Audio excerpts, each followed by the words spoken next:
Let's see, so I got involved.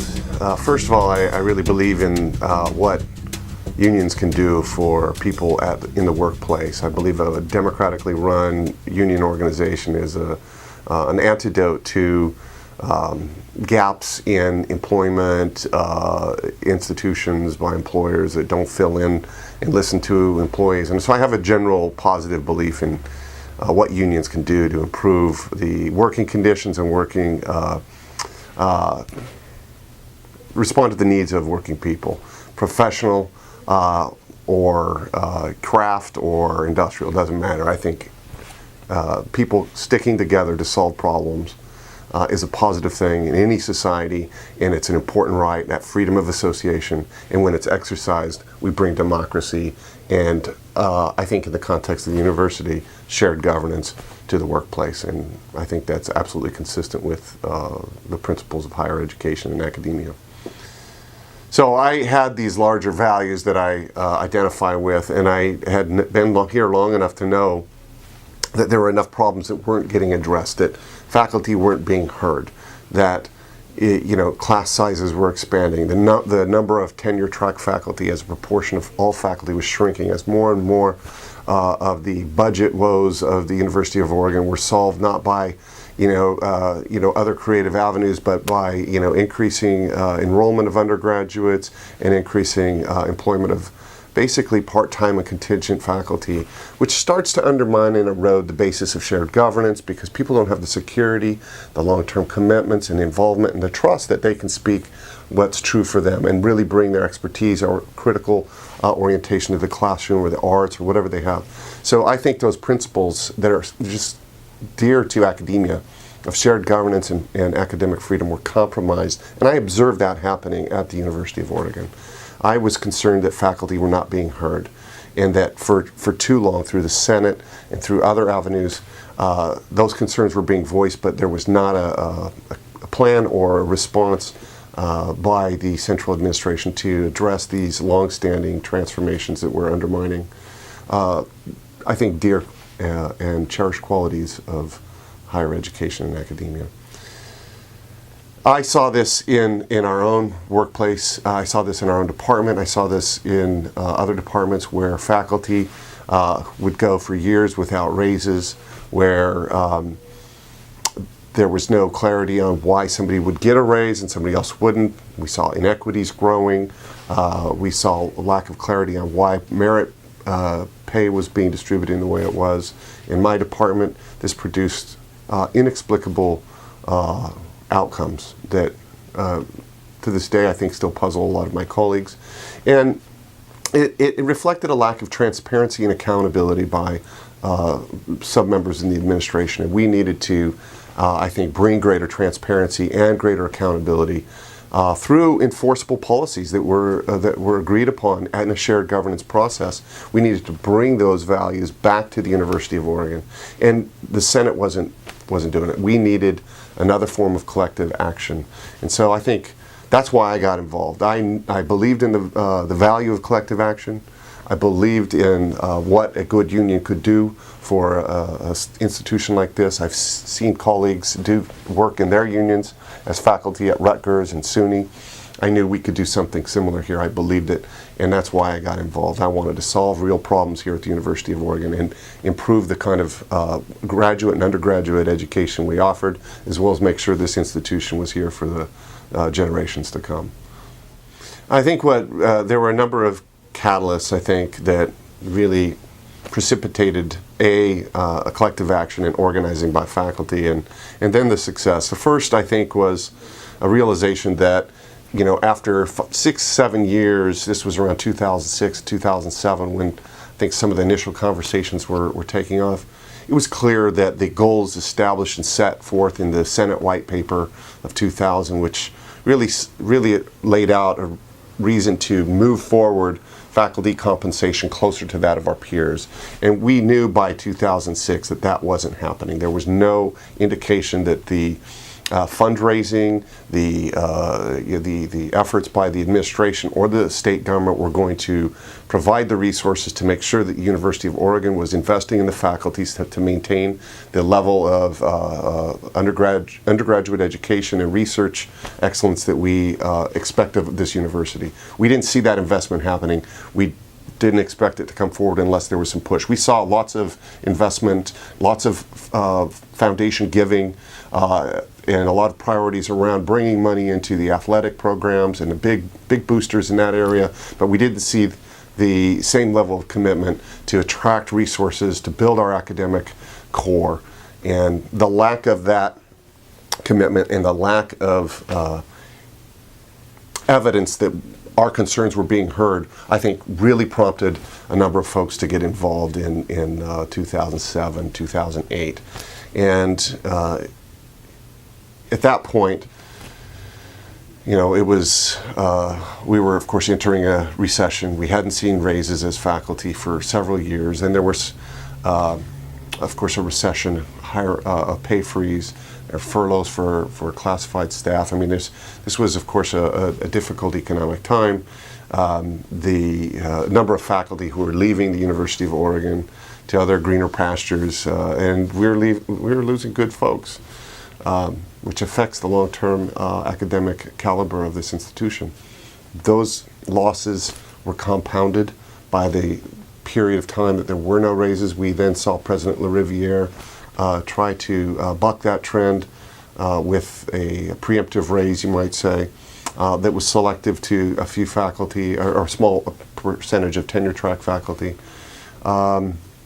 Those raises, I think, were viewed in a very positive light by faculty across campus, but there was also some criticism about how they were done in secret and they weren't transparent, who got them, who didn't get them, why was, you know. So again, this still spoke to the need for transparency and clear policy guidelines on how faculty are compensated.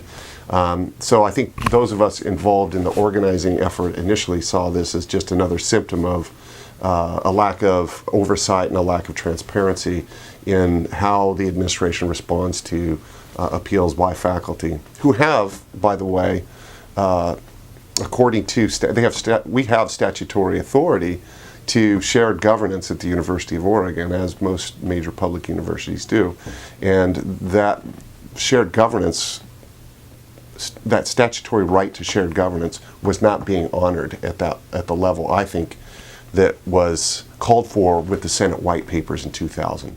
So again, so around 2010, 2011, we see these raises come in the heels of a recession that was severe. We had previous years of pay freezes, and now pay freezes compounding the issues for faculty. Then the secret raises, or the very selective raises by LaRiviere, and then of course his termination. At this point, that was another catalyst, right? Okay, so we see that even when there's clear pressure, we had 800 faculty sign a public petition with their names on it saying they supported unionization. The time that, the months prior to the firing of LaRiviere, President LaRiviere, that just conveyed very directly to a lot of folks that yes, we needed to proceed forward and do as we were planning, which was to begin the election process for unionization, which we did the subsequent term. And that what resulted in a very favorable election outcome for our union, United Academics. And we were, in terms of numbers, we were clearly exceeding the threshold significantly in all the major classifications of faculty: postdocs, researchers, non-tenure track instructional faculty, tenure track faculty, majorities in all classifications of faculty. We proceeded forward to submit our election petition to the Employment Relations Board, and it was at that point that we learned that the University of Oregon's administration was going to challenge and attempt to stall the election outcome and the decision by the ERB to recognize our union by initiating a series of stall tactics and legal questions about the legitimacy of the bargaining unit, the parameters of the bargaining unit. We later learned through the release of Governor Kitzhaber's emails that in fact was a recommendation by an anti-union law firm to the administration of the University of Oregon as a way to basically break the union effort by endless legal appeals to the establishment of the union. And we understood that it was going to be risky to pursue those legal aims, and it was for that reason we worked with our allies in the AFL-CIO and the American Federation of Teachers to apply the kind of necessary political pressure to make sure that the governor was responding positively to the rights of employees in the state of Oregon to collectively bargain and to cast their ballots in a way that was not obstructed by their public employer. And so by making that argument, we were able to, I think, avoid a long series of legal stall tactics by the administration under interim President Bardal. And at that point, we came through that with a recognition of our bargaining unit and a recognition of our union, and a reluctant acceptance, I think, by members of the outgoing interim President Bardal's administration and the incoming administration of President Godfredson. That's when we began, we of course prepared and initiated contract negotiations, consulted with hundreds of faculty all across campus. We had summer workshops with faculty across every unit in the university to talk about what matters for you in your workplace, what issues do you want to see solved through contract negotiations, how far can we push this, what are we going to be able to do. And so we developed through a very participatory process a framework, a bargaining platform, and eventually contract language that would become the basis for our first contract. Well, eventually, after 13 months, 14 months, culminated in, I think, a very satisfactory first contract, which we ratified. We brought in and elected, we set up and established a constitution and bylaws for our union, which is a nonprofit organization representing 1,800 faculty. We organized it to be very much a democratic organization with a lot of participatory kind of elected positions, representing all faculty across the campus. That organization's up and running now. We have a solid foundation now 2 years later. We've negotiated a second contract, I think, which is a significant improvement, with 5 years of consecutive raises for faculty, all faculty, not just some tenure track faculty, not just some research faculty, but all faculty, tenure track, non-tenure track, research, librarians, everybody. Is now covered under this. 5 years, averaging 20% raises over that 5-year period. Major gains. Never happened in the history since I've been here. We've had 5 years with no raises. We've never had, since I've been here, 5 years of consistent raises as faculty.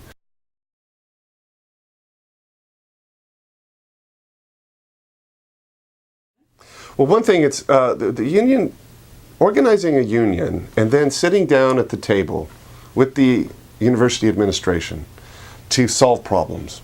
To sit down, we are faculty, represent a wide array of faculty from all areas of the university, from music to research labs to physical education to sociology, obviously, and to architecture and the arts and to music, journalism, and so on, everywhere, except the law school.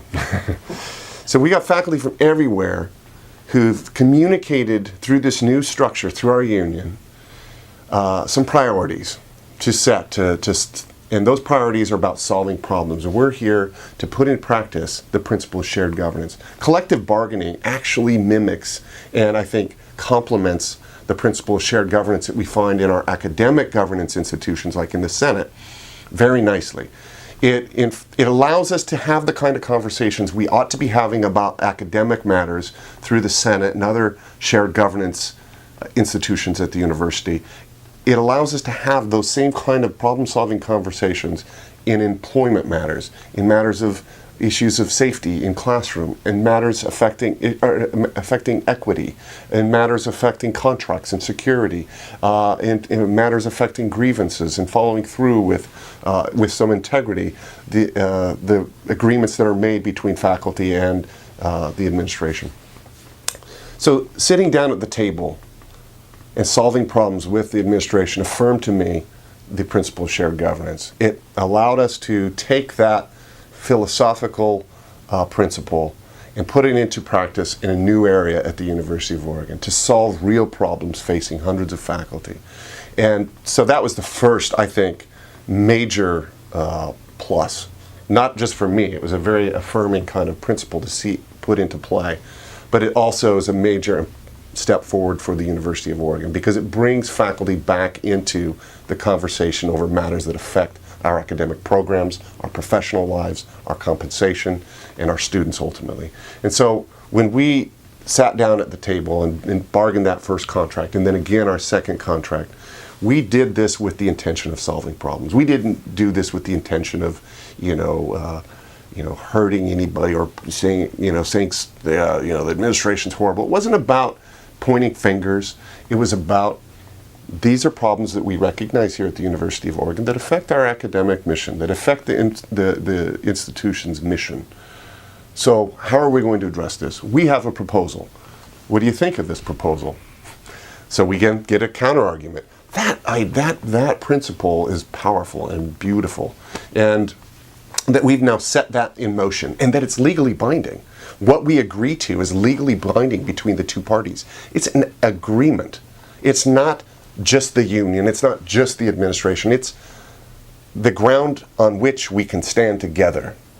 And by doing that, we have now set in motion, I think, a future in which the University of Oregon as a community, as an academic institution, can have more collaborative conversations between faculty and administrators across all levels to address and move forward solutions to problems that affect our institution and allow us to achieve, I think, the dreams many of us have about making the University of Oregon a better place. So that's a big thing. Putting into play real shared governance around our professional lives, our employment conditions, and ultimately the integrity of the academic mission at the university. Secondly, compensation mattered. Seeing real policies that are transparent on merit, because this place, the University of Oregon, and faculty as well as administrators, merit compensation has been a significant part of compensation here. And the lack of clear policy, the lack of transparent processes for evaluating who gets merit and how it's then distributed has been a thorn on the side of a lot of faculty. We've now overcome that problem. We've developed very clear, at every department level, clear policies that have to be followed. So seeing that, again, it's an affirmation of the principle of shared governance, but it's also an affirmation of our mutual worth and respect for one another. That we can sit down, we can look at each other's work, and we say, yeah, that's a real accomplishment. That's something deserving of an extra bump this year. We can do that honestly, or we can say, yeah, wow, look at this. You've got this book coming. This is going to be big. We're going to. I'm a beneficiary of these raises. I was at a point in 2011 where I've got a major book coming out. I'm working on a film. Others I was invited to interview at Florida International. I have no doubt. I was also invited to an interview at the University of Texas. I was contemplating what it would look like to leave this place because I didn't get the sense that there was the kind of regard for the contributions that I've made here by those making decisions about my future. And that is a management problem. And I think a lot of people can identify that there was a kind of a hole in the University of Oregon in the sense that, and part of it has to do with just resource scarcity, and it has to do with, I think, a lot of lack of leadership in HR for many years, that a lot of protocol, a lot of policies were never developed. But what that does is it affects morale. It affects people's loyalty to the institution. It affected my loyalty to the institution. It was beginning to erode my sense of respect and dignity in the work I was doing, and that there wasn't reciprocity by members of the administration to the work that me and my colleagues were doing. And I think we've begun to solve that problem. I think we've begun to shift morale. I think we've begun to shift the conversation by insisting that the conversation at the University of Oregon needs to focus on the academic mission, on academic priorities. If you want to invest in academic excellence, you need to invest in faculty. We need to have policies that are transparent. We need accountability, and we've done that. We've started to create these kinds of policies that now I have improved sense of morale. I have an improved sense of trust that decisions that are going to be made that affect me, whether it's promotion, whether it's a merit raise, whether it's any other raise, that will be handled in a manner that is transparent, clear, and then if it's not, that there's a process I can initiate as an individual faculty member at the University of Oregon. I can initiate a grievance process to say, this process was not followed according to the agreed upon procedures established in this policy or in the CBA. And that is powerful. I have a mechanism that is transparent and that results, if it were pursued to the end, in a third-party arbitrator reviewing the facts. It's not subject to capricious decisions, ad hoc evaluations or relationships that I may or may not have with a certain administrator. It is independent of that.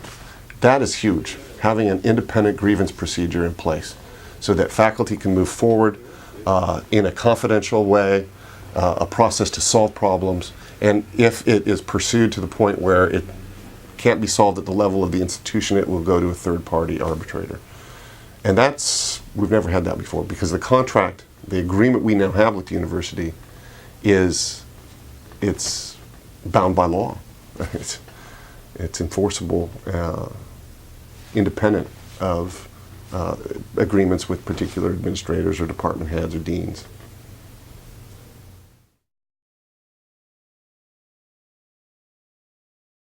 As president of our union, I envision the union not just engaging in collective bargaining. We're not just going to sit down and solve problems through contract negotiations. We'll do that, of course, and we want to do that well, and we want to do that with full representation and participation of faculty across campus. But we also want to establish ways to solve problems informally before they even arise, to address things as they arise, to contribute to a culture where problem solving is every day. We have the skills as an institution, the resources, and the spaces now to have problem solving. And one of the ways we do this is as I meet and our union leadership meets with members of the university administration weekly to address problems, address them before they escalate, if we can, clarify ambiguity in the contract, make sure that if there is something that's not covered in the contract that we can come to an agreement on how best to proceed in solving a problem around that. So the future I see is one where the University of Oregon is a model for how a public university can shift from what we all know to be the woes of public disinvestment, the collapse of state funding, to what that has meant for rising tuition and that new burden on students with rising debt, and concentrated kind of professional class of administrators that aren't connected to the faculty and aren't necessarily responsive to the faculty. That we represent a model where we say, no, we as a university, through shared governance and through collective bargaining, we as faculty and with the administration can solve these problems that reduce the burden for students, that appeal to philanthropists to contribute to academics even more than they ever did for athletics, and to do this in a way that the state support for the mission of the university is boosted, that we're not just relying on tuition any longer, but the state sees the value of what we're doing as a university for the next generation. And that as a model, the University of Oregon's, through collective bargaining and shared governance, we carve a path for a 21st century university where faculty and the administration of a major university can happen in a way that doesn't corporatize what is essentially an essential public value, a public good, which is access to higher education, excellent research that is passed on from generation to generation and contributes in manifold ways to the larger society.